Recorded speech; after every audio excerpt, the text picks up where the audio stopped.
हाय, हमने डेटर्स के बारे में एक्सप्लेनेशन किया कि डेटर्स क्या होता है कि जो हमसे रेगुलरली सामान खरीदते हैं मतलब गुड्स खरीदते हैं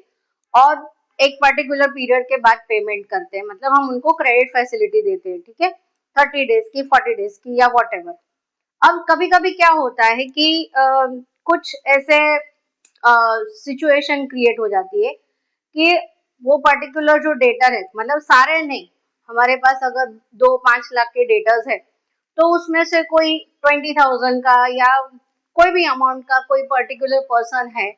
उसकी सिचुएशन ऐसी हो जाती है कि सपोज हमें उसके पास से 50,000 रुपीज लेने हैं और वो इंसॉल्वेंट हो जाता है। इंसॉल्वेंट हो जाना मतलब क्या, कि उसने सब कुछ बेच दिया है, उसका सारा मतलब बिजनेस पूरा खत्म हो गया है, कुछ आग लगी या बाढ़ आ गई या कुछ भी मतलब फ्लड सिचुएशन हुई या कोई भी ऐसी अनअवॉइडेबल सिचुएशन हुई जिसकी वजह से उसका पूरा बिजनेस खत्म हो गया। मतलब उसके जितने भी एसेट्स थे वो सारे एसेट्स भी बिक गए, तो क्रेडिटर्स को पैसे देने बाकी है,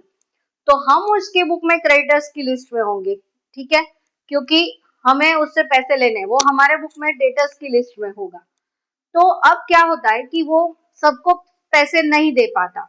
तो वो अपने आप को इंसॉल्वेंट डिक्लेयर कर देता है,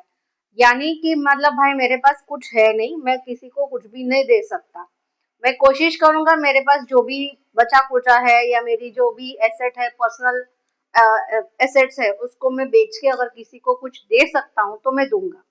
मतलब वो अपने आप को इंसॉल्वेंट डिक्लेयर कर देता है, मतलब आपको उसके पास से कुछ भी मिलने वाला नहीं है, आपके 50,000 रुपीज गए। तो वो 50,000 जैसे मैंने बोला था लास्ट डेटर्स वाले वीडियो में कि वो बैड डेट्स कंसिडर होते हैं, यानी अगर वो हमें 1 रुपया भी नहीं देता है तो जितना उसका बैलेंस है मतलब उसका जितना भी बाकी है अमाउंट, वो पूरा का पूरा हो जाएगा बैड डेट्स, ठीक है। कभी कभी कुछ अच्छे लोग होते हैं जिसके रिलेशन अच्छे होते हैं तो वो कुछ भी करके तुम्हें कुछ पैसे दे देते हैं, तो अभी वो बोलेगा कि भाई मैं 50,000 तो नहीं दे पाऊंगा लेकिन मैं 10-15,000 का अरेंजमेंट कर सकता हूँ। तो ठीक है, उसने 10-15,000 दे दिए तो बाकी का जो बैलेंस अमाउंट है that is to be treated as bad debts. Now solvent, तो व्हाट इज सॉल्वेंट डेटर, तो ऑफ कोर्स जो कैपेबल है, जिसने क्रेडिट पे माल लिया है हमसे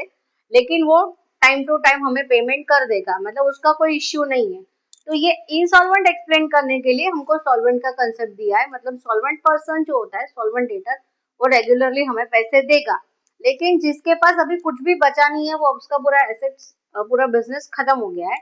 so he is not able to pay you anything, so it will be treated as insolvent, and the amount which is receivable, which is now not receivable,